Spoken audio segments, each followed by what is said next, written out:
Hi, I'm Mirta. Hi, my name's Luis. Hi, I'm Matthew.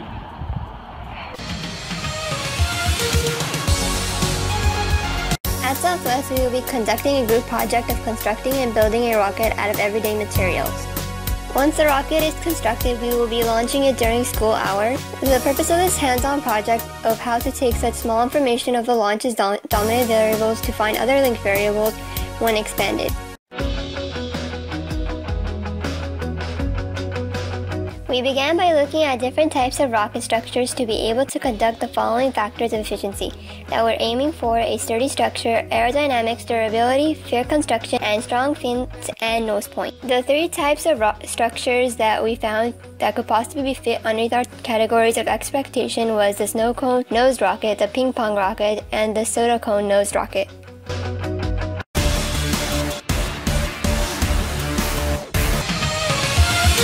Looking at the first structure, its strong fins and sharp nose point to stimulate a great chance to perform better on the side towards the aerodynamic of the point of the nose piercing right through the air.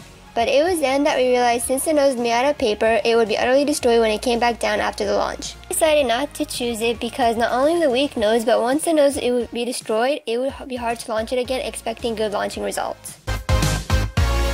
Ping pong nose rocket seemed like a good idea because of its durability during the flight and its spherical nose, but when inserting the nose, most demonstrations show that you have to cut off the very top of the bottle to insert the nose and glue it in. But there's a chance of the nose might not be glued correctly and all the pressurized air could escape.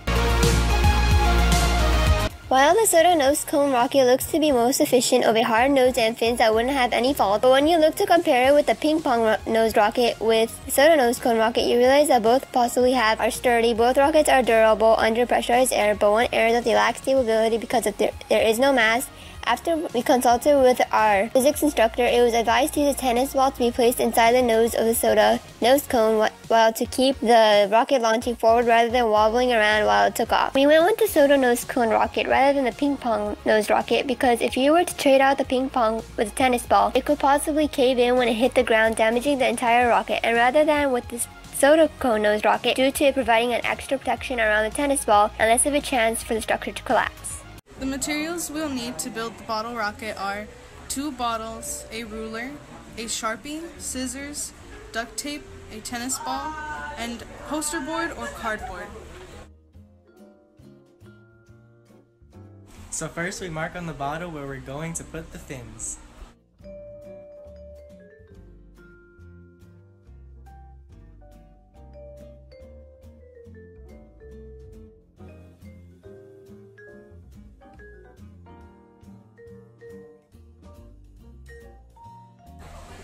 Next, we're going to measure the size of the fins.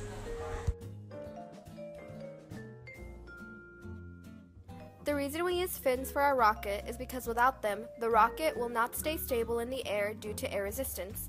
They help it to go in a steady direction. Next, we cut out the fins.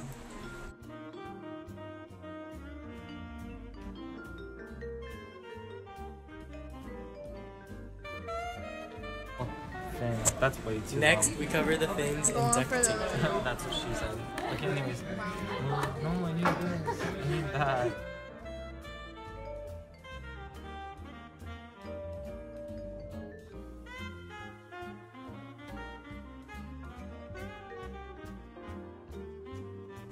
After covering the fins in duct tape, we duct tape the fins onto the bottle where we marked.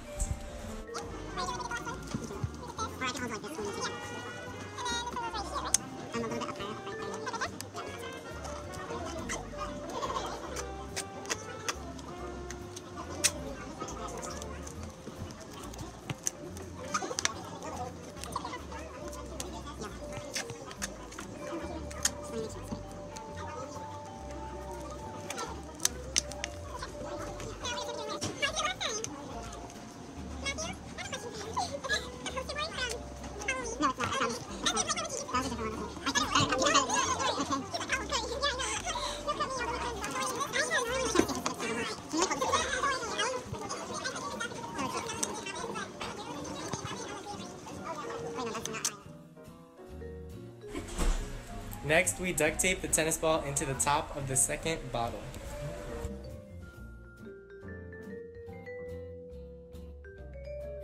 The reason we put a tennis ball at the top of our rocket is because when the force from the water leaving is acting on the rocket, that force is transferred to the rocket, and without any mass, there is nothing carrying the rocket upwards, so it won't give it the same type of clean flight it would have with the tennis ball.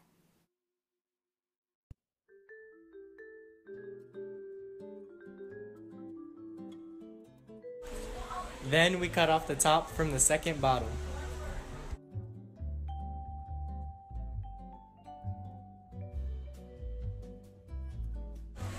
After that, we tape the second bottle top onto the first bottle top.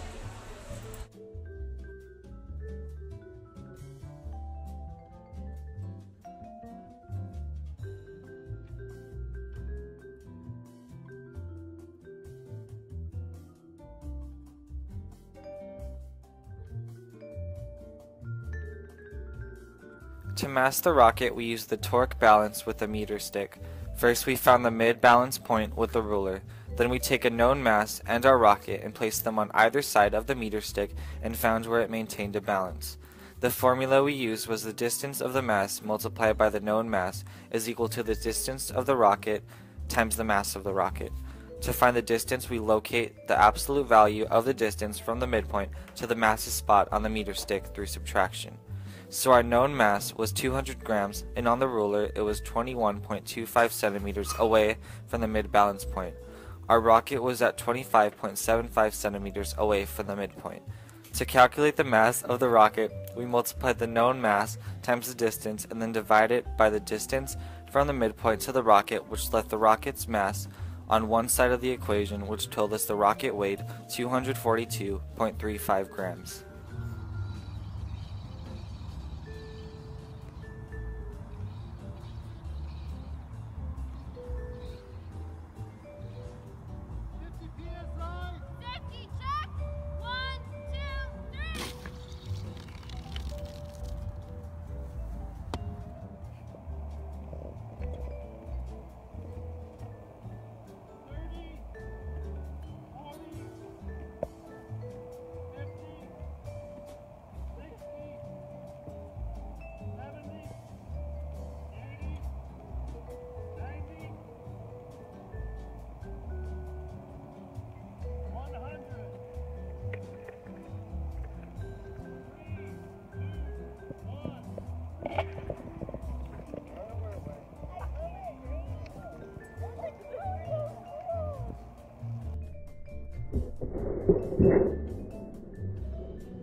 A phenomenon occurred during the launch phase. The work applied on the pump is transmitted into the rocket.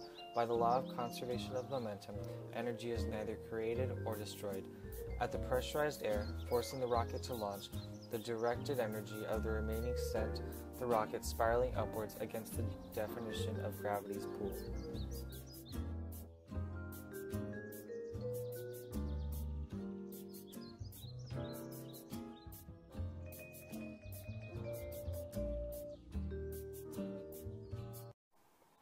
To achieve our data, we use tracker video analysis.